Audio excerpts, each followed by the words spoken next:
صلوا على محمد وآل محمد.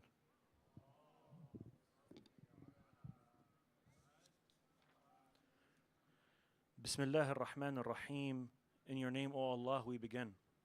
You who are nearer to us than our own breath, present in every beat of our hearts and every whisper of our consciousness. You are the one we saw before we saw anything else, in the beauty of the sky, in the order of creation, in the mercy that surrounded us from birth. Truly, the eyes who do not see you are blind. Peace and blessings be upon Muhammad, the Prophet of mercy, and upon his pure and noble household, upon Ali and Fatima, Hassan and Hussein, and the 9 Imams from the progeny of Hussein. Peace be upon the awaited Savior, the proof of God on earth, the one who will rise to restore justice, Imam al-Mahdi, Ajallah Ta'ala Faraj al-Sharif. Peace be upon Hussein and the children of Hussein, and Ali the son of Hussein, and the companions of Hussein. Peace be upon them as they trade this temporary world for an eternity by the side of Muhammad and his holy household. Peace be upon them. And like them, we promise we will not leave you, O Hussein. We begin tonight's program with the noblest of beginnings. Let us welcome Brother Mahmoud Hassan for a recitation of the Holy Quran with the loud salawat.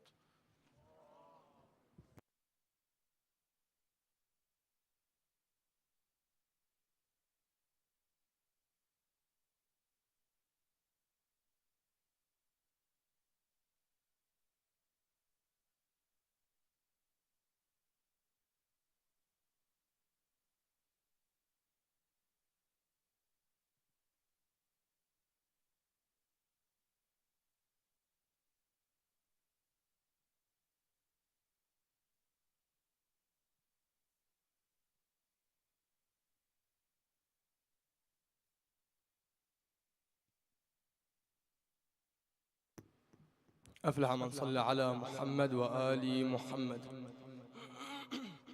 اللهم صل على محمد وآل.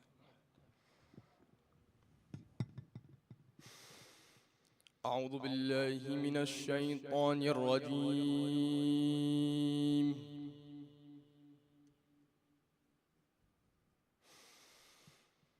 بسم الله الرحمن الرحيم.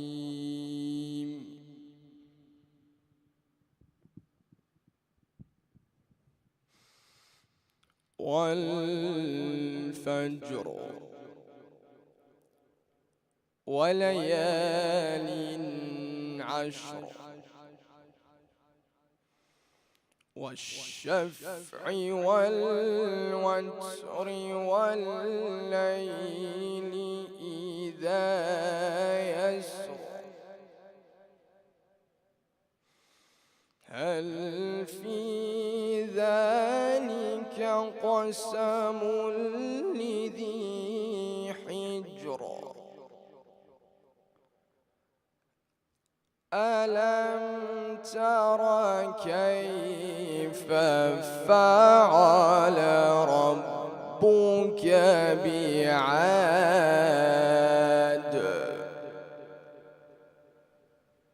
إرم ذات العماد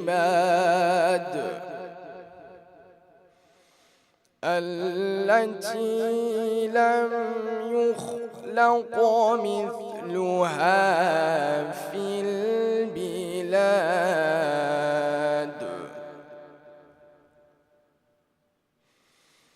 وثمود الذين جابوا الصخر بالواد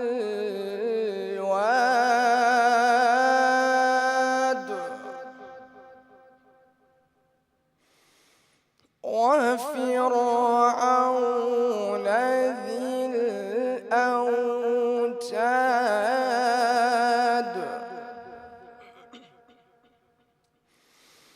الذين طغوا في البلاد فأكثروا فيها الفساد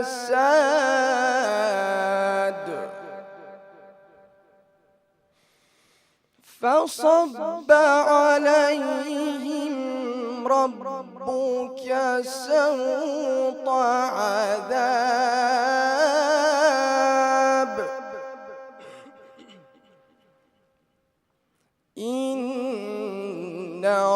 ربك لبالمرصاد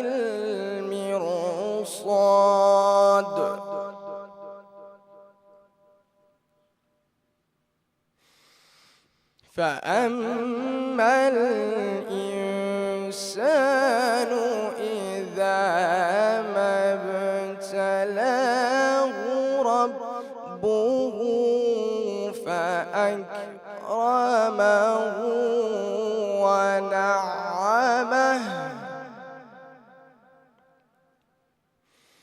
فأكرمه ونعمه فيقول ربي أكرمن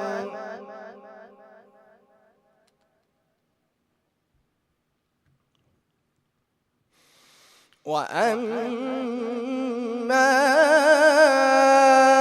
إذا ما ابتلاه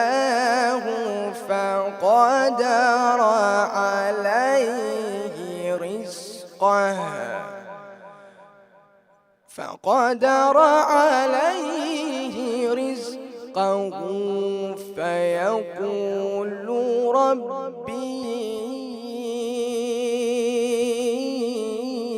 أهانن كلا بل لا تكرمون اليتيم ولا تحاضون على طعام المسكين وتأكلون التراث أكلا لما وتحبون المال حبا جما كلا إذا دكت الأرض دكا دكا وجاء ربك والملك صفا صفا وجيء يومئذ بجهنم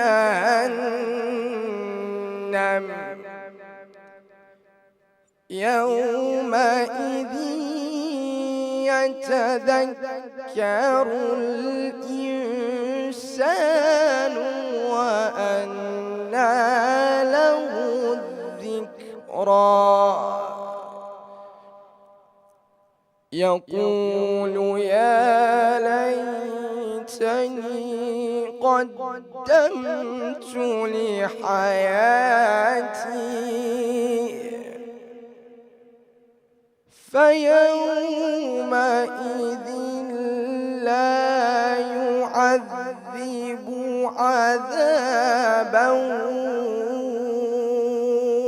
أحد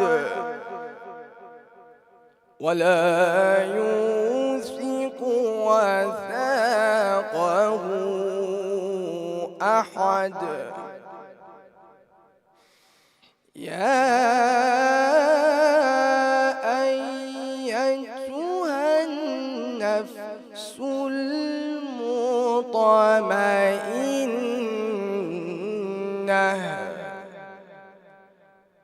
ارجعي إلى ربك راضية مرضية فادخلي في عبادي وادخلي جنتي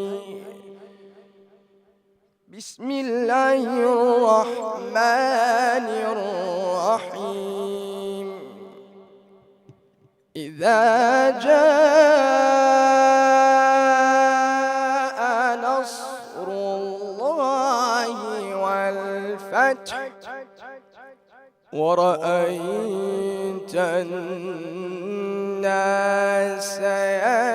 يدخلون في دين الله أفواجا فسبح بحمد ربك واستغفره إنه كان توابا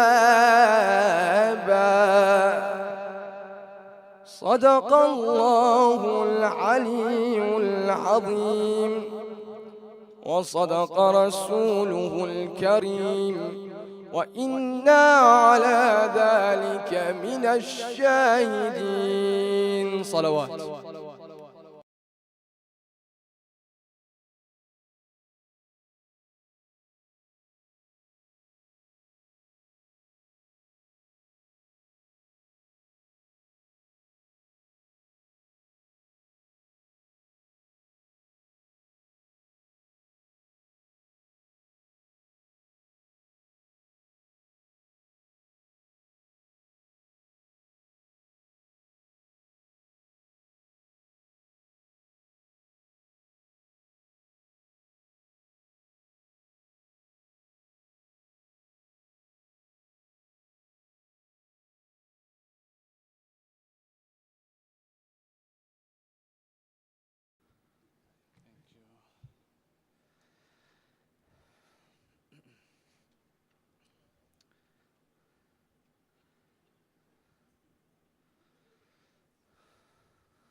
أعوذ بالله من الشيطان الرجيم بسم الله الرحمن الرحيم الحمد لله رب العالمين والصلاة والسلام على سيدنا ونبينا وحبيب قلوبنا وشفيع ذنوبنا أبي القاسم المصطفى محمد صلوات اللهم صل على محمد وآله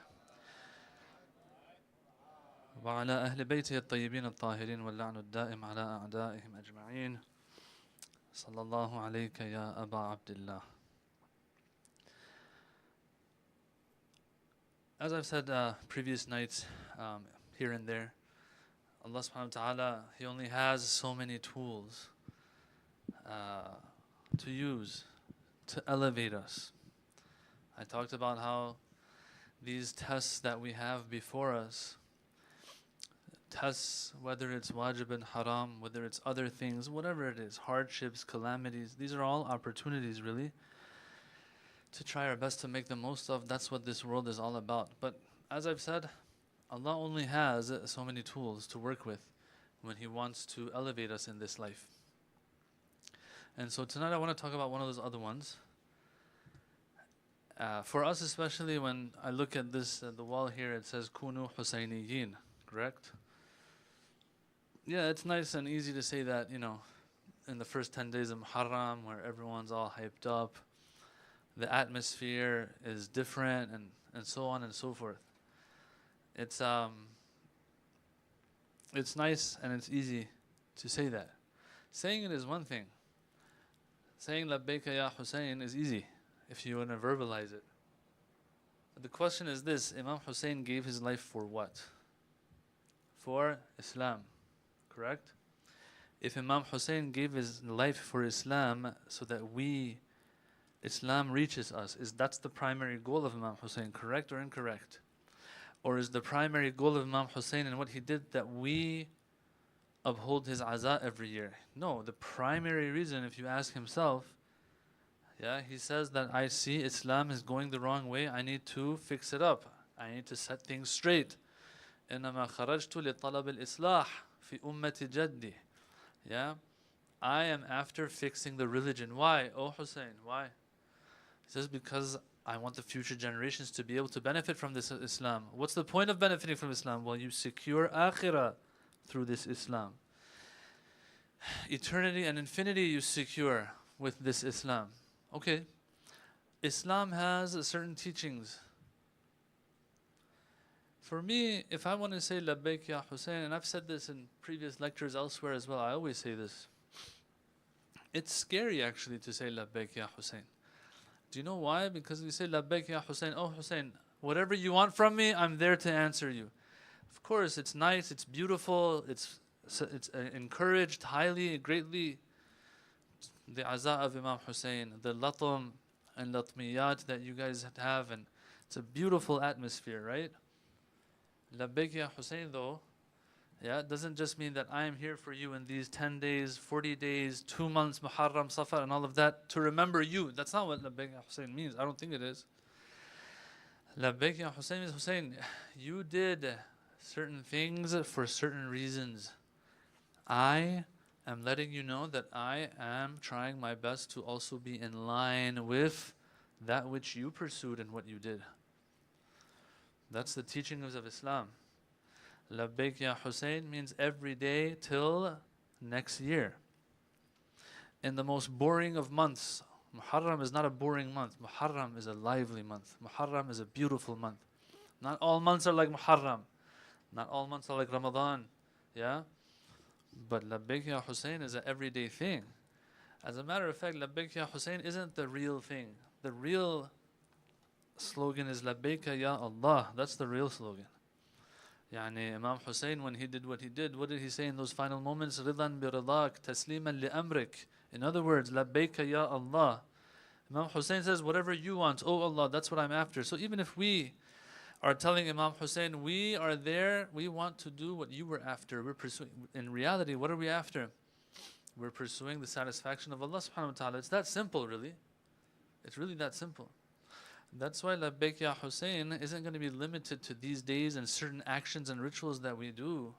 Although sometimes you get the feeling that some of our dearest brothers and sisters, that's how they see it. Labbaik Ya Hussein is something that is said in these days of the year more than any other day of the year.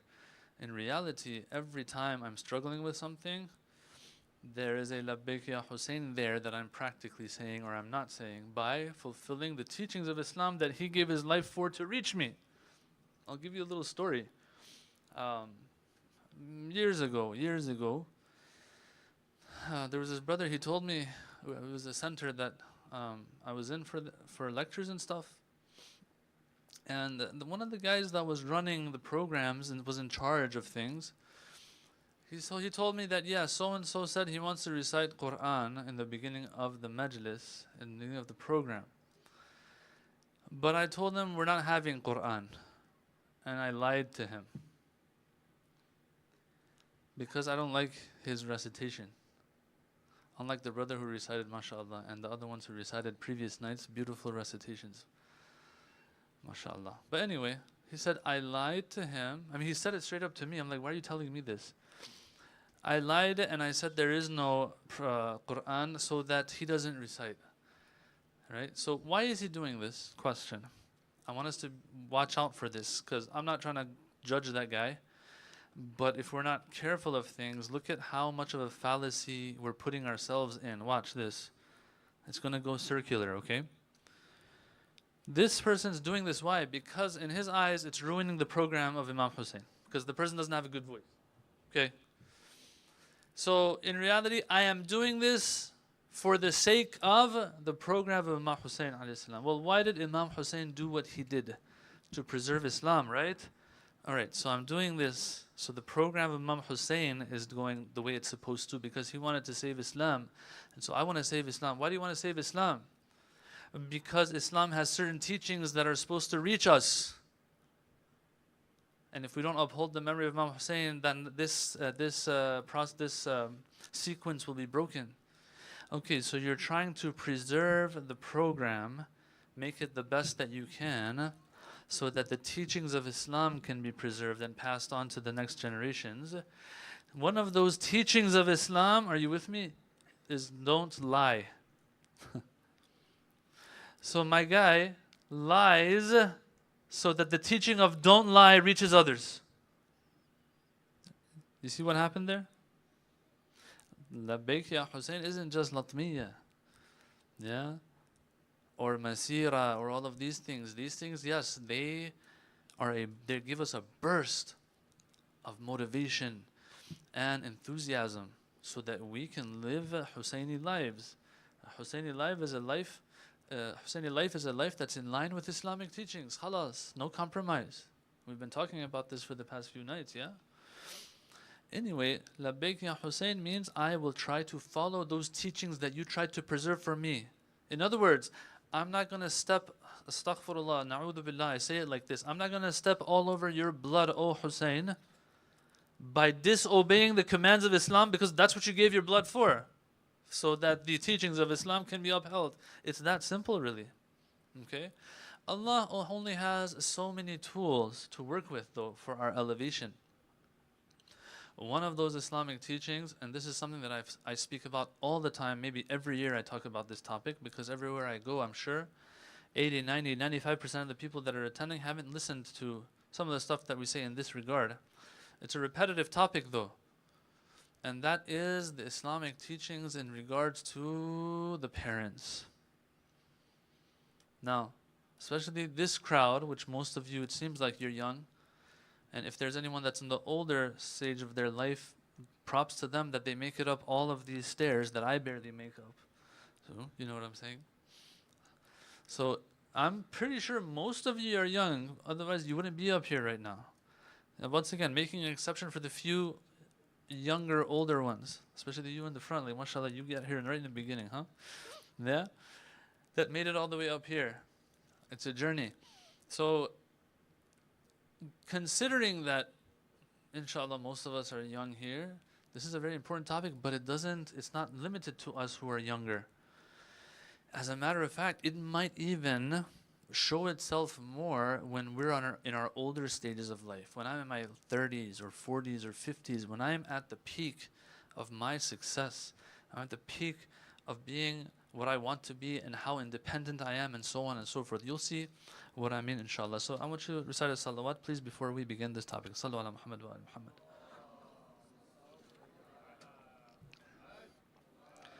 Otherwise, if I'm not living up to these teachings, yeah, I mean, once again, I'm not saying Imam Hussein is going to reject me or anything when I say Labbaik ya Hussein, but yeah, I should feel a little bad that, these teachings that are supposed to be upheld are not being upheld by me, while Imam Hussein gave his life for these teachings.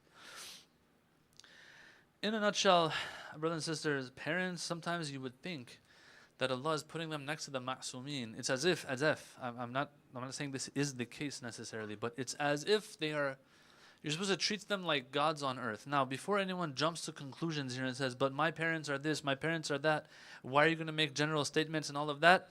Because it's happened before. Hear me out, and then we'll see what conclusion we come to in the end. I want to rely mostly on the Quran here, and the verses that we have in the Quran, some of which you've heard, most of which you've heard already. But some of the explanations of the scholars in regards to these verses are nice, and I think are very inspirational. Just to highlight the importance of how Allah subhanahu wa ta'ala it's as if Allah has made, it's not as if, it is the case, that Allah has made a separate category for parents. You see, I have certain rights and others have certain rights over me when it comes to us being Muslim brothers and sisters. Okay? Just the fact that someone's a fellow believer brings about its own responsibilities, correct? That's a category for itself. In addition to that category of anyone who's a believer, yeah? We also have another category, your blood relatives. That's a separate category in Islam. Why is it a separate category? Because there will be certain rules and expectations in regards to that category that sets it apart from the rest of the people out there. Blood relatives, it's haram to do qati'atul rahim with blood relatives, to cut ties completely with them. It doesn't mean you have to hang out every other night. But it shouldn't reach a point where people are like, yeah, these two, they don't even talk to each other anymore. They've cut off from each other, although they're blood relatives. Okay, silatul rahim becomes wajib so that qati'atul rahim doesn't happen. All right. So because there's special rules for this group of people, we have a separate category Yeah, al-arham. Now, the question is this. The rules now that we have for parents as well. Are these rules for the parents because parents are also considered our blood relatives? Or no, is there more than that? The answer is more than that. Not only are they fellow believers, and not only are the parents blood relatives, but no, they are parents, biological parents. It doesn't even matter if someone else raised me. It doesn't even matter if I never even saw my mom or dad, my actual mom or dad in my life. The rules hold. If I ever find my parents, if I don't know who they are even, assuming, still these rules will hold. Especially on the mother's side, because at the end of the day, and the Quran talks about this, she carried you for 9 months. Okay? So there's a special category for these as well that even blood relatives don't have. Blood relatives, the most is, hey, it shouldn't reach a point where, yeah, people can tell that, oh yeah, these guys are cut off completely from each other. If you're a blood relative, you have to every now and then, even if it's every 4 months, send a text message. Assalamu alaikum. Kil aam antu bikhair. Eid Mubarak. So on and so. In other words, we are still in touch. We're not cut off from each other completely. That's all that matters. Yeah, because some people, let me open a parenthesis here. They say we don't want to disobey this command of Allah regarding blood relatives, but if we spend time with them, their children will have a bad impact on our children, etc., etc., etc. That's I don't disagree. All of us, or a lot of us, will have those relatives that, you can choose your friends in life, but you can't choose your relatives, right? We'll have those relatives that we don't want to spend too much time because our faith might get affected negatively. That's totally understandable, but no one said go and have a party with each other for 4 hours a week. No, as long as, it doesn't reach a point that, people will say that these people are cut off. Urfan, it shouldn't reach such a point. Okay, hopefully that's clear. More than that is not necessary, especially with the ones that we feel like it's better if we keep our distance from them. If you send a text message, what's that going to happen? As a matter of fact, Sayyid Sistani, for example, he says just asking others, like for example, you have a bunch of cousins, right? But you don't really spend time with them. They're like somewhere else and they have their own way of life and it's a little different than my lifestyle and I don't like to intermingle too much. When your aunt comes over, just ask her, so how's so-and-so doing? How's this one doing? How's that one doing? In other words, her kids are your cousins, right? Ask her how they're doing. This shows that, hey, I haven't disconnected from them. There is somewhat of a connection. Sayyid Sistani, for example, says even this is enough. Okay? Parentheses closed. For those who might have this concern that, but if we spend time with certain individuals, it might be problematic. You don't have to spend time that much. As long as you're able to maintain ties in one way or another. Send a letter. Back in our day, there was this thing called sending letters. Envelopes. The ones that you would stick and send with the stamps. All right, email to them, whatever it takes. All right, now, having said all of that, there is a separate category for the parents. Let's look at the verses, and then we can easily tell that, yes, there's a separate category for parents. There are 4 verses here. 3 of them, they sound very similar. And then the 4th one is the one I want to spend some time on and do tafsir of a little. Yeah, someone might just walk in and say, he's talking about parents. What does it have to do with Imam Hussein? It has everything to do with Imam Hussein. These are the teachings that he wanted to keep alive. These are the things that will elevate us. These are the things that if we don't have them, we're not going to get anywhere in life. It might even affect our life here, let alone the akhirah, negatively, if we don't do them the right way. It says, Surah Baqarah, verse 83, لَا تَعْبُدُونَ إِلَّا اللَّهِ وَبِالْوَالِدَيْنِ إِحْسَانًا. You guys have heard these verses. It doesn't say وَبِالْأَرْحَامِ إِحْسَانًا بِالْمُؤْمِنِينَ إِحْسَانًا. Yeah? Although they have that as well, but the Quran here verbalizes these two, the mother and the father, walidain. And what's interesting is that it's right after Tawheed of Allah subhanahu wa ta'ala. It says, you're not going to worship anyone other than Allah. You're not going to be the abd of anyone other than Allah. You would expect that the verse is going to continue with the words of, and you shall not pray except to Allah, for example. And you shall fast whenever Ramadan comes. Something like that, nothing like that comes. What comes after it is, Bil walidaini ihsana. Oh Allah, You were talking about tawheed. Maybe you should talk about nubuwwah. Maybe you should talk about imama, ma'ad, and these things after you talked about your tawheed. But it doesn't say that. It says bil walidaini. Now someone might say, okay, that's one verse, but no, it's repeated. It's a recurring theme that we have. And these are just verses of the Quran. Don't even get into the ahadith. Ahadith is going to be so many you can't even count them. Wa'budullah, Surah Nisa, verse 36. Wa'budullaha wa la tushriku bihi shay'a. Yeah, be Allah's abd. And don't attribute partners to Him. And don't do shirk. And probably prostrate to Him. Fast in the month of Ramadan. Something like that, right? No.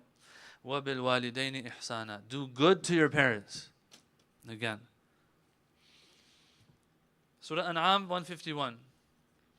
أَلَّا تُشْرِكُوا بِهِ شَيْئًا. That you may not attribute partners to Allah. وَبِالْوَالِدَيْنِ إِحْسَانًا. Again.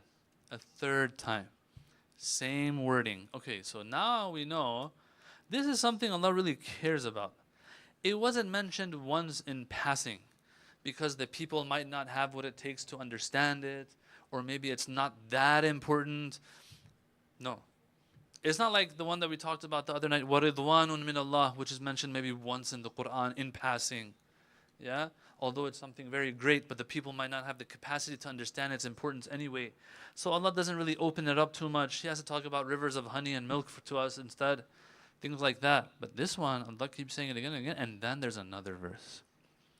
There's another verse, Surah Isra, verses 23 to 24. That it's a very long verse. Not very long, but it's a long verse that has a lot of different parts to it that we need to, inshallah, break down. Sallu ala Muhammad wa ali Muhammad.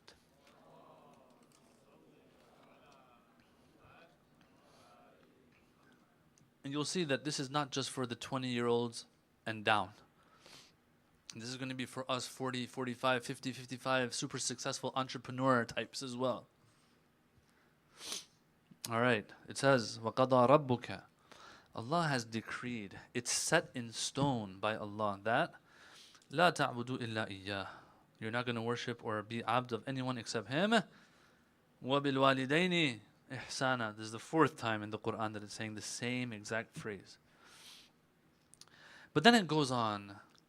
And then it starts to break it down for us more so that we understand that this isn't your normal bil-mu'minina ihsana, bil-arhami ihsana, be good to the people, hug the trees and the polar bears and all that kind of stuff. And no, it's more than that. The rabbits and bunnies, no, it's not about that anymore. It's more than that.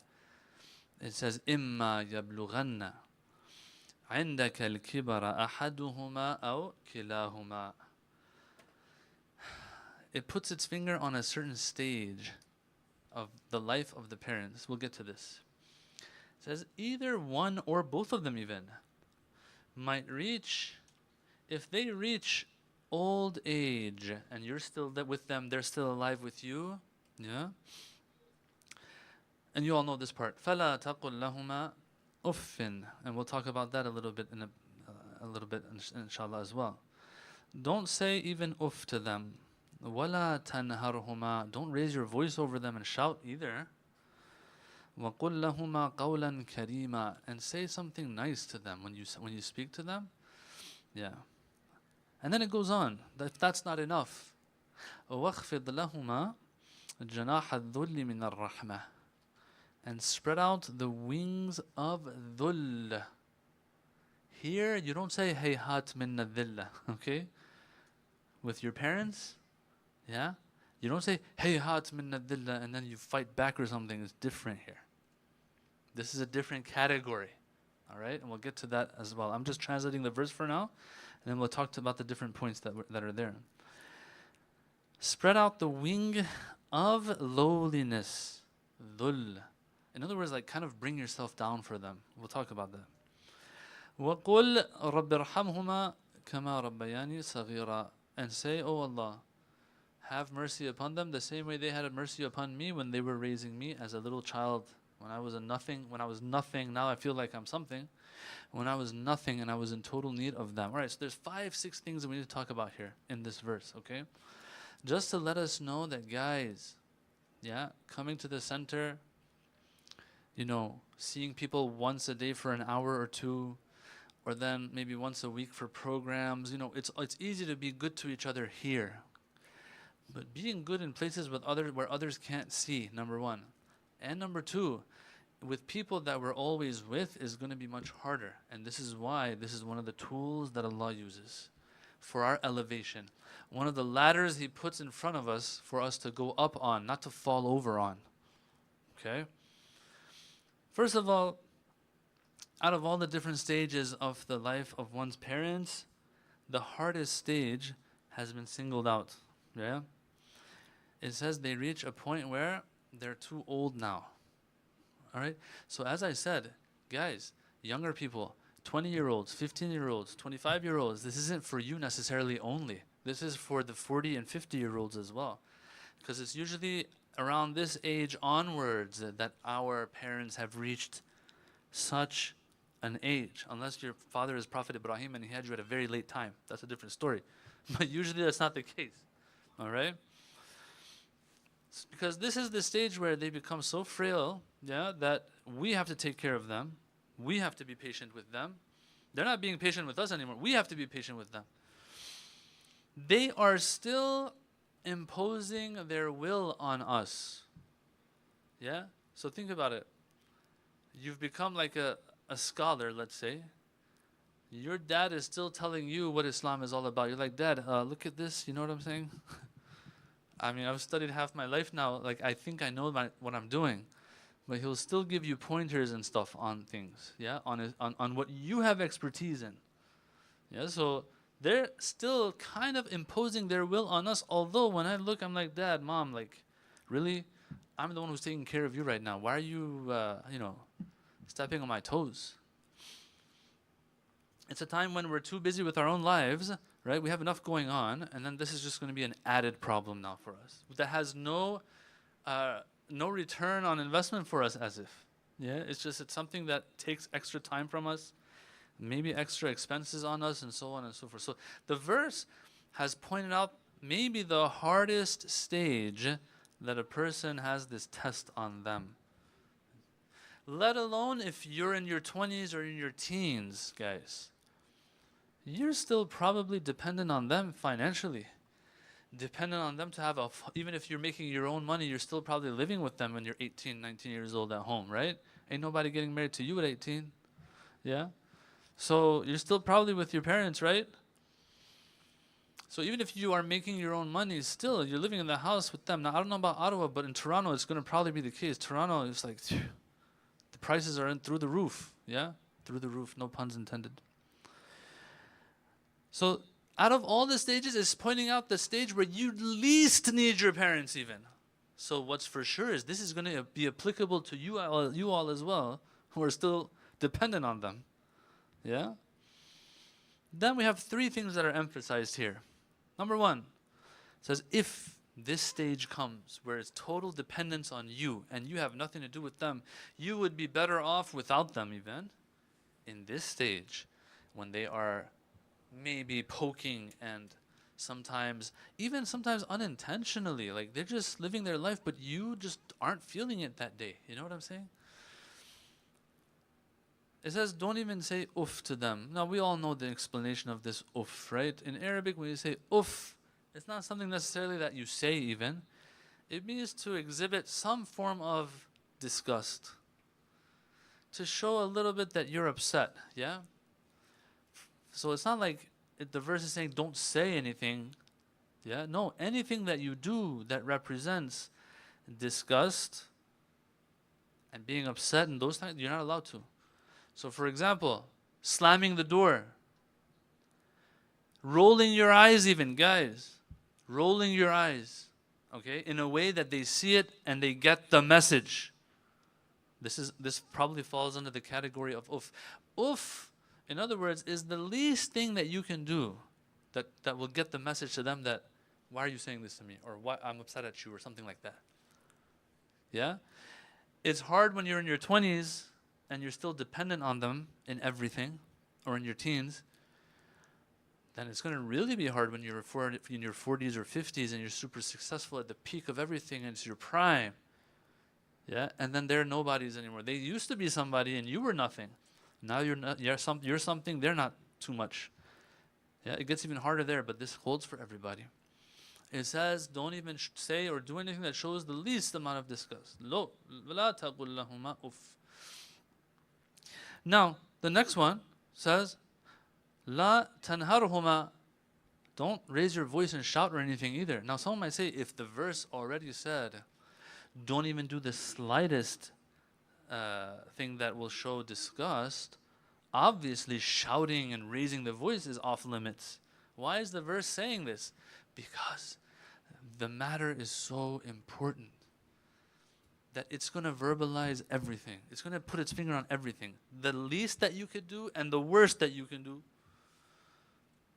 Don't even say oof. Don't even shout. Or maybe this part of the verse is just for those people who aren't very smart and they think, oh, I didn't say oof, I just shouted at them. Okay? Whatever it is, yeah, this is a very, very hassas matter. It's a very sensitive matter. So, don't say oof. Don't shout, and that's not all. Sometimes you keep your mouth shut and you don't say anything. You're angry, you're boiling. It says, وَقُلْ لَهُمَا قَوْلًا كَرِيمًا. To top it off and to make it even harder, say something nice. Whoa, whoa.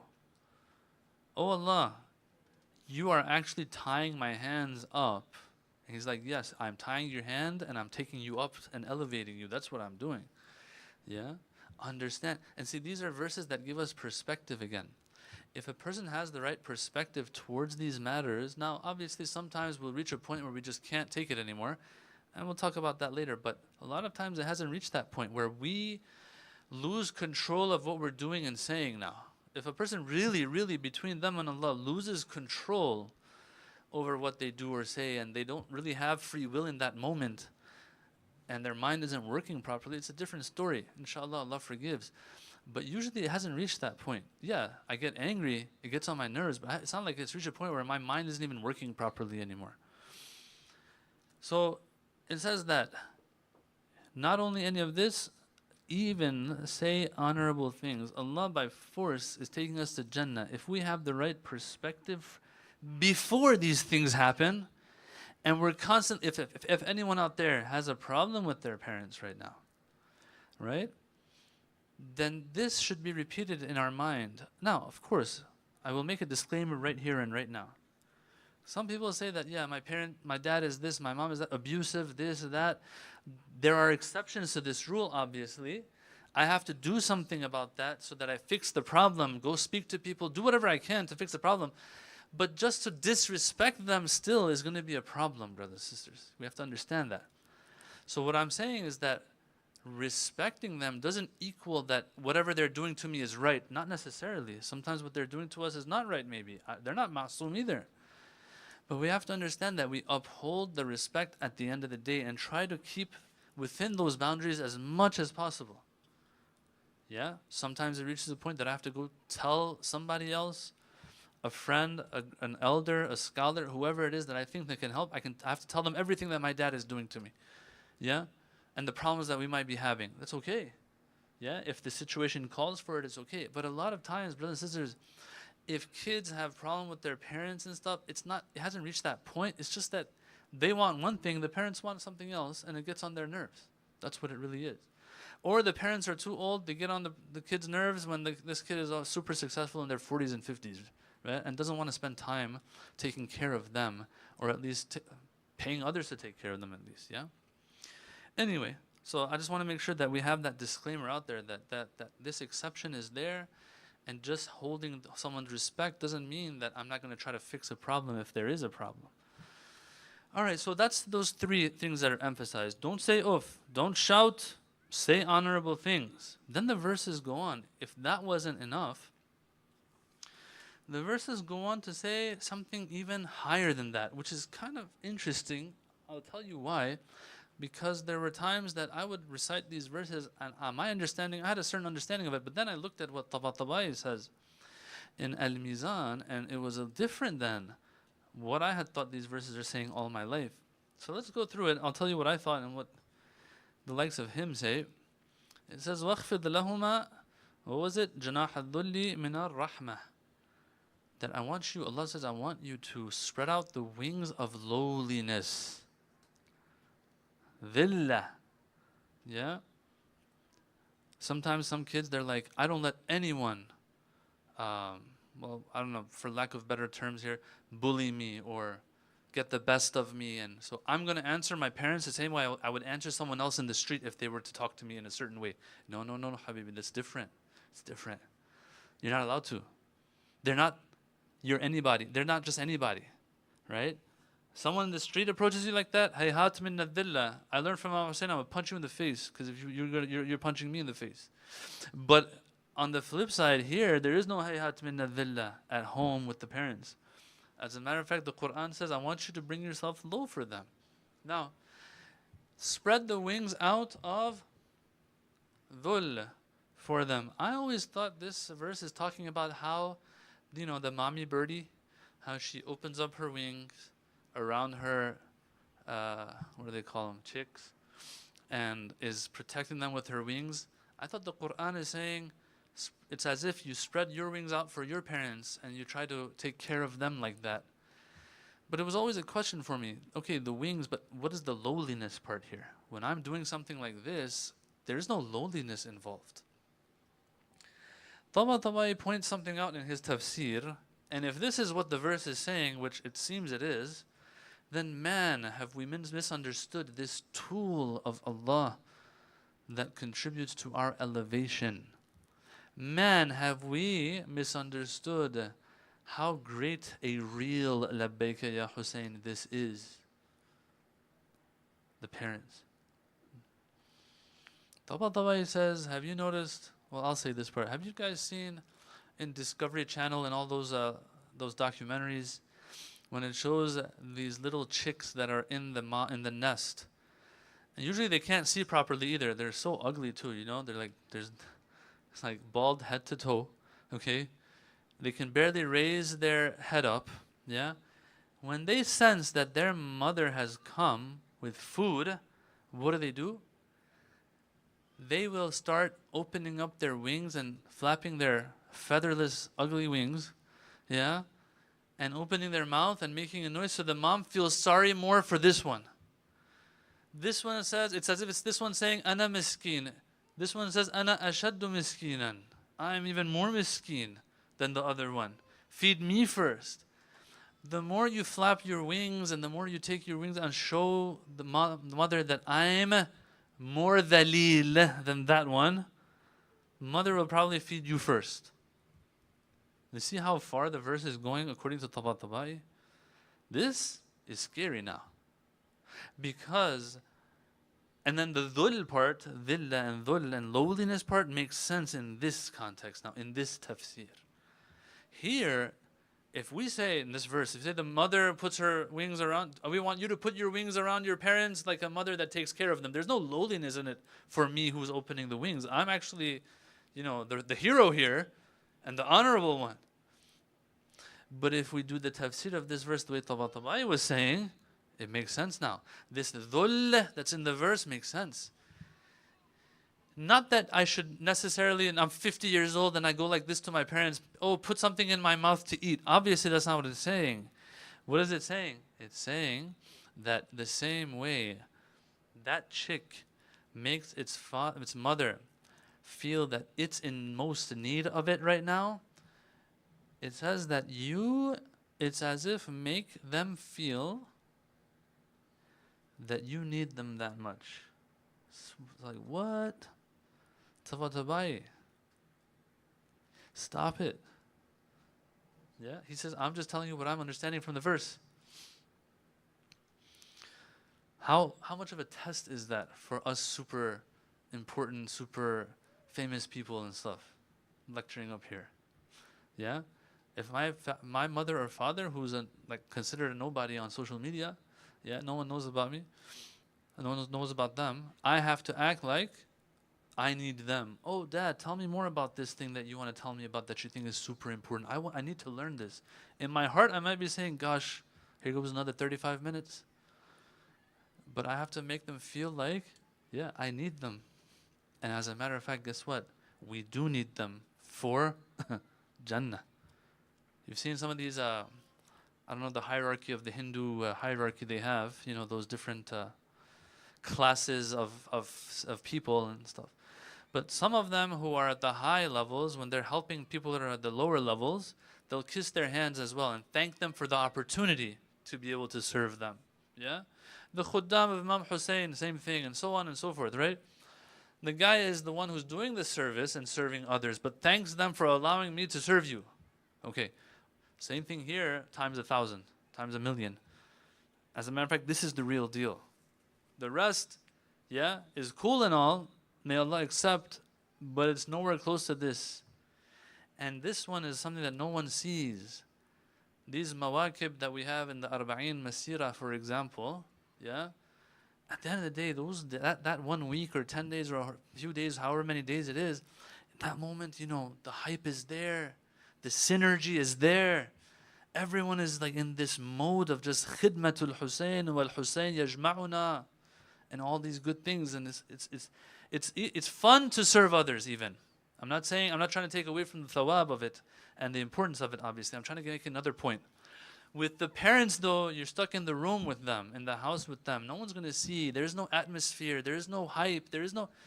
And this is something that goes on throughout the year. It's not like in Arba'in time or Muharram time or Ramadan time and so on, yeah? It's different. That's why it gets even harder. That's why the rewards are greater, yeah? But because it's such a sensitive and touchy thing, Allah subhanahu wa ta'ala also, if we don't do what we're supposed to do, it can really hurt us in this life and the next. There are some sins, guys, that if you do here, that if we do here, they have effects in this life. One of them they say is parents. Another one is they say just blood ties. Remember the arham I was talking about? A person who cuts off ties, we have hadith for this, and it's been kind of established that this is the case. They have shorter lives. The hadith says it. I don't want that. Forget about the akhirah even. Even in the dunya, and there's stories about this too, I don't have time to get into. Yeah? This is such a touchy, sensitive, important matter. When I disrespect them, it's as if I've disrespected Allah subhanahu wa ta'ala. Why? Because Allah Himself told me right after Tawheed, what? وَبِالْوَالِدَيْنِ إِحْسَانًا كَمْ مَرَّةً أَرْبَعْ مَرَّات 4 times. Alright? So that's that. You all heard the story of the cow of Bani Israel, right? And you all have heard of the cow that Bani Israel eventually had to slaughter. It was expensive because it was one in the world. And guess who had it? Some guy in the marketplace that had this cow that he had, according to the ahadith, he had shown respect to his father. Yeah? When it was that time to show that respect, he passed that test. Guess what happened? The father, when he found out that my son could have done something that would have maybe bothered me, but he didn't, and he honored me. It's a long story, I'm skipping details. The important part is here. He said, son, I have nothing to do for you, nothing to give you for this honor that you showed me in front of others. Yeah. But I do have this one cow that's really not worth anything. I'm just going to give you whatever I have. This cow is yours. Ha, cha-ching. Because that cow turned out to be the cow that Bani Israel had to slaughter. And you know, when there's something that's one of a kind, supply and demand, baby. Yeah, prices go up. Yeah, a lot. Yeah, so he got a good bang for the buck by selling this one cow, one of a kind cow that they were looking for, that the Quran has given the description of. It doesn't have any blemishes. It's kind of yellow colored. It's not too young, not too old. No one has sat on it before, and so on and so forth. We all know the story, right? But here, Rasulullah sallallahu alaihi wasallam has a hadith that says, "Unduru ila al-birr ma balagha bi ahlihi." Look at how far being good to your parents can do in this dunya even, that it takes you to that point where mom or dad might say something, might do something, her dua might all of a sudden work for you. You, instead of doing what you wanted to, yeah, disrespecting them, you hold back. As a result, your mother knows and she does dua for you. As a result, you and your friend are both exactly the same in circumstances, but you're making it in life, the other one isn't. Turns out there was a difference. These things play a role in the supernatural world. We're not aware of it. The hadith and the Quran let us know. But even if it wasn't about the dunya, it's the akhirah that matters. This is one of those tools. Labbaika ya Hussein means, oh Hussein. There are so many times that I want to slam the door when I'm angry at my parents. So many times I want to shout. So many times I want to do this. I'm not going, but I'm going to keep the respect. Yeah. Throughout the year, these little labbaika ya Husseins that I say before I am able to control myself with my parents allows me to proudly on Ashura say labbaika ya Hussein. Yeah. Now, if that wasn't enough, and I'll slowly end, inshallah. Although there's a lot more, but I don't want to go over my time. It says, let me bring up the verse real quick here. After you've done this, now sometimes you will do all of this. You will open up the wings of rahmah and dhul and all of that, and out of mercy and lowliness and all of that the verse said. Deep down inside though, you're just like, Here it says, it's as if it's saying, even deep down inside, try to fix yourself and have love towards them. وَقُلْ, and this doesn't mean necessarily qul with your mouth. Qul, say, meaning in your heart at least. Do dua for them. قُلْ رَبِّ ارْحَمْهُمَا كَمَا رَبَّيَانِي صَغِيرًا. It's like checkmate. Like God doesn't let any way out for us. You say, okay, at least I'll despise them in my heart, but I'll show them, the wings and whatever. Yeah? Says, no. When you do that even, try your best. وَقُلْ رَبِّ ارْحَمْهُمَا. It's only when you actually like them that you do such a dua for them. You see, Allah is like really trying to wash us, rinse us, cleanse us in and out. When it comes to these things, guys, the path and the journey is not supposed to be one that is smooth without friction. This is the friction. Allah only has so many tools. Yeah? This is one of the best ones that He uses. Because it's there for the rest of our lives. Until they pass away. Now, someone might say, but look, I really try my best. But sometimes it's out of my control. This next verse kind of like reassures us that, it's okay. Sometimes you might mess up. But you have to, the default has to be that I'm trying my best with them. And on the inside, I have this resolve and this decision to make sure that I respect them at the utmost level. The next verse says, رَبُّكُمْ أَعْلَمُ بِمَا فِي نُفُوسِكُمْ. Allah knows what's going on inside of you. Yeah, sometimes you might mess up. If deep down inside you're trying your best and all of that, every now and then you mess up, okay. But what I want to say is this. When we do mess up, let's say there's a specific scenario and we mess up in that scenario. All right. After I mess up, what am I supposed to do? I'm supposed to sit down and break that down. If people, after a basketball game or tournament or whatever, you have commentators now sitting down with the post-game show, right? And they are going through all the stats and breaking down the game and where the right was done and where the wrong was done and all of that. There's a post-game or I don't know, what is it called? Post-parents disrespecting scenario game show that we have to have for ourselves and sit down, okay, what exactly went wrong? Next time if this comes up, what do I do what I'm going to do next time is, when it reaches this point where I know after that things are going to boil over, I will slowly, not disrespectfully, slowly make my way out of that room that we're in. Or if there's something's bothering them, I'll just turn it off, so that, it doesn't get worse than that. Whatever it is, we have to think. Yeah, it takes work. Yeah, you think Jannah is going to come for free. No, we have to work for it, obviously. These are the things that we have to keep in mind. رَبُّكُمْ أَعْلَمُ بِمَا فِي نُفُوسِكُمْ إِن تَكُونُوا صَالِحِينَ فَإِنَّهُ كَانَ لِلْأَوَّابِينَ غَفُورًا. If the default with you is that you're trying to be a salih, and you are a righteous person, you mess up sometimes, إِنَّهُ كَانَ لِلْأَوَّابِينَ غَفُورًا. Allah is going to be forgiving towards the ones who are penitent, those who are repenting, those who regret the wrong that they have done. All right? Now, to finish it all, give me 1 or 2 minutes. I'm going to go through this very quickly in Sahifa Sajjadiyya, just to show you how this is another category. Parents are another category I'm just going to read very quickly what the Imam says in that dua for the parents. It's in Sahifa. I forget the number of the dua, but it's there. You look in the index, in the table of contents of this Sahifa Sajjadiyya, you know, the book that we usually never open. That book. I mean, even the Quran is like that, unfortunately, with some of us. Over there, Imam Sajjad, he says, when he's talking about his parents, all right? Give me a couple of minutes to go through this very quick. He says, "Oh Allah, lower before them my voice." You would think he's talking about the ma'sumin, okay? Let me just say it like that, okay? "Make agreeable to them my words. Make mild before them my temper. Make tender toward them my heart. Turn me into their kind companion, their loving friend. O Allah, thank them for my upbringing. Reward them for honoring me. Guard them as they guarded me in my infancy. Whatever harm has touched them from me, detested thing has reached them from me, or right of theirs which has been neglected by me, anything wrong I've done towards them, allow it to be an alleviation towards their sins. At least take away from their sins as a result of what I've done wrong.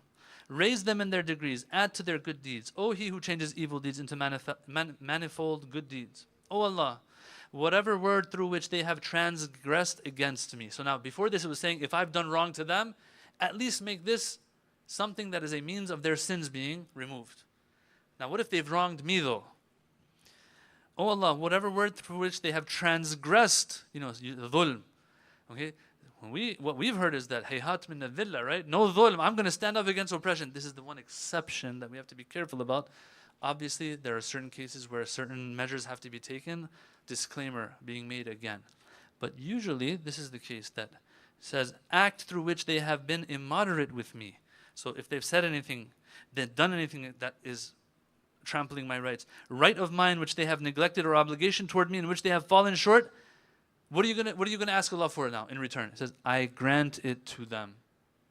Look at that. I grant it to them, meaning I don't have no expectation of Allah. I don't care. Forgive it.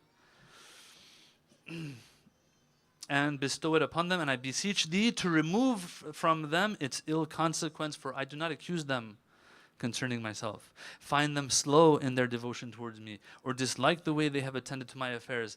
And it goes on and on and on and on. Brothers and sisters, there's many lines here that I will skip, inshallah. Those who are interested, they can go and read these lines. It starts from the 6th paragraph onwards, is where I started reading from. Yes. And this will hold even when the parents have passed away. There's a lot of mustahabbat that we can do and gift to them. The hadith says that they will be told who has sent this to them. They'll be happy. So it's not just limited to those of us who our parents are alive. Although those whose parents are alive, it's just the greatest opportunity to make the most of, inshaAllah ta'ala. So to wrap it all up, sum it all up, brothers and sisters, Labbaika Ya Hussein is something that goes throughout and permeates throughout our lives throughout the year. Yeah? Every day there's a Labbaik Ya Hussein, there's a Labbaik Ya Allah as a result. And the tools that Allah is going to use to elevate us are not going to always be the easy ones. If we have the right perspective about them though, there's a bigger chance that we, when that thing comes up, we're ready for it to act accordingly and in accordance with what Islam and Allah expects of us, inshaAllah ta'ala. Walhamdulillah Rabbil Alameen, wa salatu wa salam ala Sayyidina Muhammad wa ali Muhammad salawat.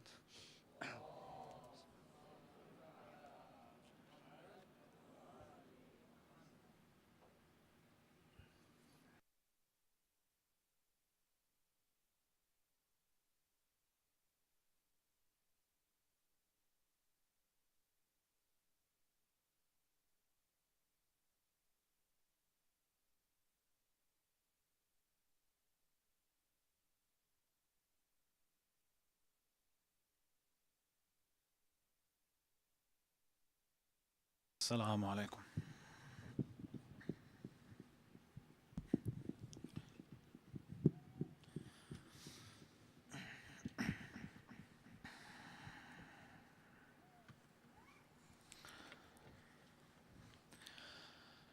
Peace be upon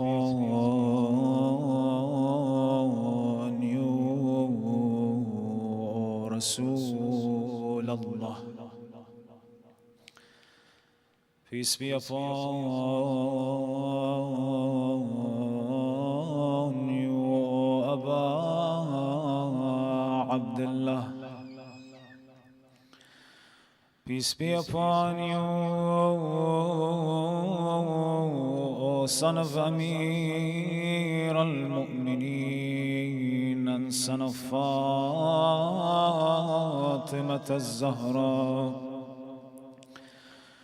O you who are the wide mercy of Allah and the door of salvation to His believers, will not fail the one who grips onto you, O Aba Abdullah, and will definitely find guidance the one who follows you.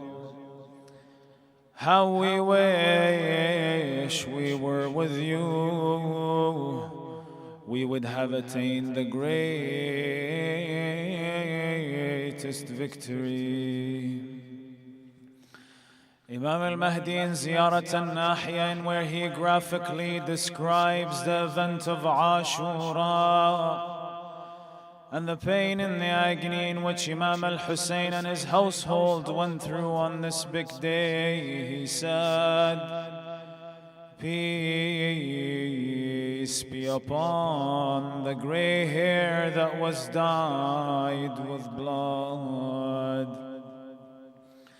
Peace be upon the cheek that struck the dust. Peace be upon the front teeth that were beaten with a rod.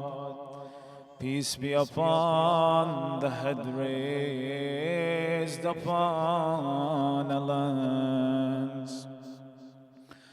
On the eve of Ashura, Al-Imam Salamullahi alayhi prepared his camp and gathered his companions and said, "I have never known companions more loyal than my companions and family. These enemies don't desire anyone else except me. Then if they kill me, they shall not pursue you. Beware, I have given you permission to leave. This is a night whose darkness has covered you like a mounted camel. Therefore take advantage of it and make your escape."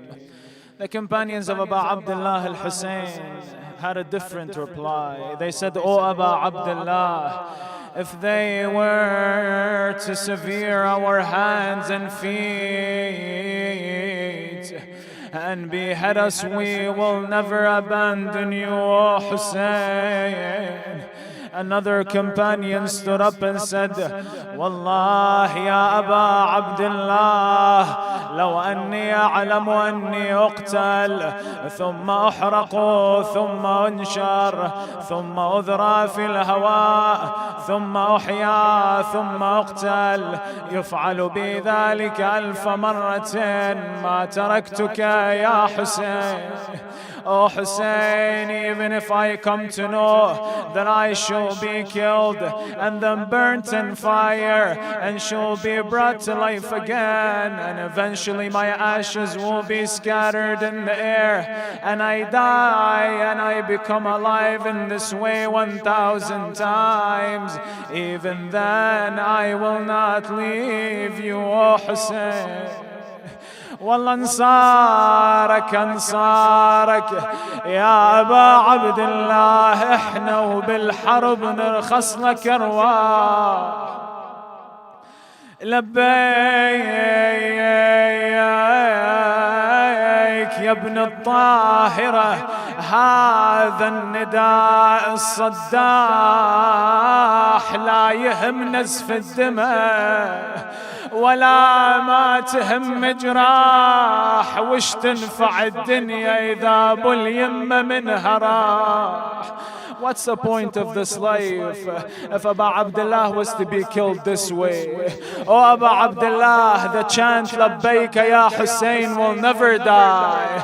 As the sun rose on the day of Ashura, the Imam saw the enemies, he saw their numbers, he raised his hand and said, اللهم أنت ثقتي في كل كرب، وأنت رجائي في كل شدة، وأنت لي في كل أمر نزل بي ثقة وعدة. Oh Allah, you are my trust in every calamity and my hope in every difficulty, and you are for me in every matter that falls upon me, a trust and a preparer. One of Yazid's soldiers advanced to the camp of Aba Abdullah. He shot an arrow saying, testify for me with the governor that I have shot the first arrow. The rest followed suit, and hardly any of the Imam's companions escaped being shot at. The Imam Salamullahi alayhi then tells his companions, قوموا رحمكم الله إلى الموت الذي لا بد منه، فإن هذه السهام رسل القوم إليكم. Stand, may Allah be merciful upon you and meet the imminent death, for these arrows are messengers of these people to you. One by one, Imam Hussein's companions sacrificed their lives defending the Imam. They fought with unmatching bravery, knowing that their ultimate goal was to protect the Islam, was to protect the Imam Salamullahi alayhi. Some of these companions were Habib ibn Mudahir, Muslim ibn Awsajah, Abis, Wahab, Hur. They all sacrificed their life for the Imam Salamullahi alayhi. Zuhair ibn al-Qayn was also one of these companions. He charged the enemy saying these verses, advance, advance, may you guide, O guided one, for today I shall meet my prophet, and I shall meet my master al-Hasan, and I shall meet my master Ali ibn Abi Talib, the pleased one, the lion of Allah, the living martyr. Zuhair, I am the son of Al-Qayn, with the sword do I defend Hussein. He fought them bravely until he was martyred. Another two companions were Muslim ibn Awsajah and Habib ibn Mudahir. These two were super close. They fought back to back. The enemies made sure to separate them. They surrounded Muslim ibn Awsajah, and a man by the name of Amir ibn al-Hajjaj struck Muslim ibn Awsajah on his head. Muslim ibn Awsajah fell on the ground and called out, As-salamu alayka Sayyidi Aba Abdullah. Imam al-Hussein and Habib ibn Mudahir rushed towards Muslim ibn Awsajah. They killed his killer. Habib embraced Muslim, wiped out the blood off of his face. Muslim whispered to Habib, saying, I leave you my final will to fulfill my affairs. Habib says, oh Muslim, I wish I can, but I will follow you soon on this path. What is it that you want, my brother? He points at Aba Abdullah al-Husayn and he says, Inni usika bihada. وأشار إلى الحسين عليه السلام فقاتل دونه حتى تموت. Muslim pointed at the Imam Salamullahi alayhi and said, my will is that you protect this man with your body and soul. Wallah, Muslim بالمعارك حارب وطاح، مش حسين وحبيب بصحبته راح. لقاو مسلم طعين الموت بيلاح، قعد عنده حبيبي هل العيون وادري طلبه يتوذم حبيب تريدني عندي وصيه، اش بيدي حالت علي المنية، اوصيك بغريب الغاضرية، هذا حسين عنا لا تقصرون.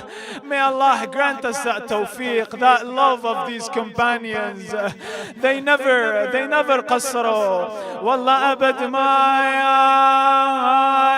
قصروا ثابت ولا هم لأن أحرار كل ظالم، ولا همهم ما ظل كل ألم عندهم، ولا هم من صاروا ضحايا الغاضرية، هي من صاروا ضحايا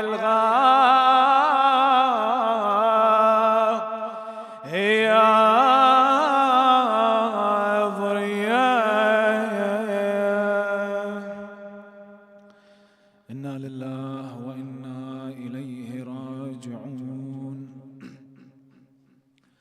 وسيعلم الذين ظلموا آل محمد أي منقلب ينقلبون، والعاقبة للمتقين. O Allah, we ask and call upon you by your greatest names to send your blessings and prayer upon Muhammad and the progeny of Muhammad, and that you accept of us our deeds and worships. We ask that you send your mercy upon the dead of the believing men and women. We ask you by Hussein, by his mother, by his father, whoever was in this gathering and has a need to fulfill it for him. We pray that you relieve the suffering of all those oppressed around the world, Palestine, Lebanon, Iran, the Middle East, and that you hasten the reappearance of our 12th Imam and make us one of his loyal soldier ببركة الصلاة على محمد وآل محمد. دعاء الفرج.